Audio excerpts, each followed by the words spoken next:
죽어간다는 것이 이토록 평온한 거로군요. 저는 자연사를 앞둔 노인에게는 원칙적으로 수액주사 놓지도 않고 산소호흡기를 달지 않는 것을 원칙으로 합니다. 그런 인공장치들은 당사자가 행복하게 죽을 수 있는 과정을 방해하는 것 외에는 아무것도 아니라고 생각하기 때문입니다. 제가 그럴 필요가 없다고 해도 수액주사 정도는 놔주길 바라는 가족들이 가끔 있습니다. 탈수가 시작되면 의식 수준이 떨어져 몽롱한 상태가 되니 더할 나위 없이 좋은 일이지요.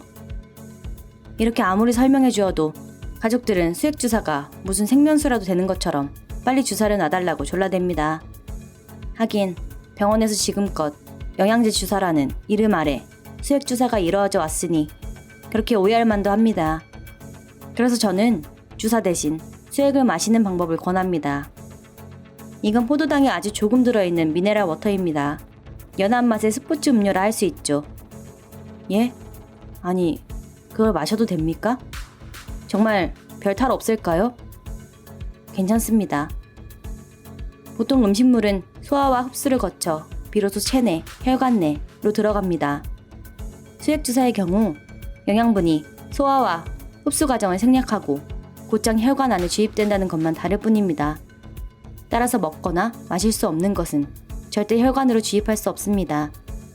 그렇다면 수액주사도 없이 그리고 입으로 물 한 방울조차 넘기지 못하게 된 경우에는 얼마나 생존할 수 있을까요?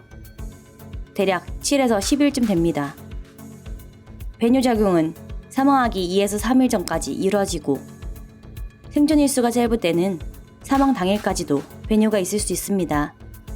그러면 어째서 물 한 방울 못 넘기는데 소변이 나올까요? 사람이 살기 위해서는 체온을 36도 전후로 유지해야 합니다. 또한 심장을 움직이고 호흡을 할 수 있을 만큼 에너지가 필요합니다. 바로 이 에너지 생성 과정에서 물과 탄산가스가 만들어지며 이것이 소변으로 배설되는 것입니다. 또한 탈수 상태에서는 체온이 38도 안팎 혹은 39.5도까지 오를 수 있습니다. 이것은 자동차 엔진과 냉각수의 관계와 같습니다. 엔진을 가동하면 열이 나고 이것을 식히기 위해 냉각수가 필요한데 만일 냉각수가 없다면 당연히 엔진이 과열될 수밖에 없습니다. 사람도 에너지 생산 과정에서 열이 나고 이 열을 식히기 위해 물이 필요한데 한 방울의 물도 넘기지 못하게 되었기 때문에 냉각수 부족으로 체온이 올라가는 것입니다.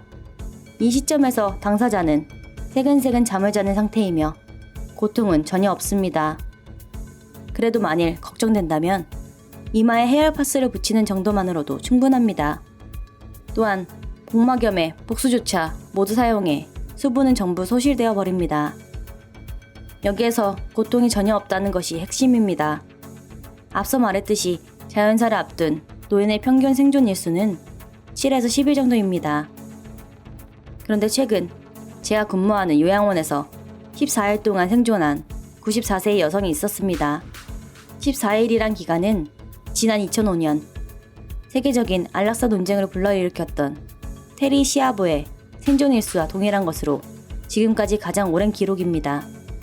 당시 가족 3사람이 24시간 교대로 붙어 있었는데 탈수로 인한 발열이 약간 있었을 뿐 줄곧 잠을 자는 상태라서 딱히 간호할 일이 없었습니다.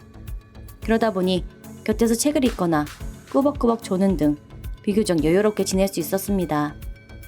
애초에 저는 가족들에게 미리 자연사의 과정을 충분히 설명해 주었습니다. 지금 어머니에겐 우리가 느끼는 쓸쓸함이나 고통 같은 것은 없습니다. 그러니 곁에서 꾸벅꾸벅 조는 동안 자연스럽게 돌아가셔도 그다지 마음 쓸 필요가 없습니다. 그저 이렇게 곁에 있어주는 분위기가 중요합니다. 그렇게 14일이라는 시간이 흐른 뒤 할머니는 조용히 세상을 떠났습니다. 장례를 치른 뒤 가족들은 제게 이렇게 말했습니다.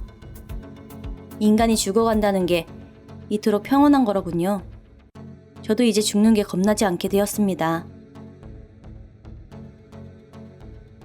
나카무라 지니치 저 의사를 반성한다 중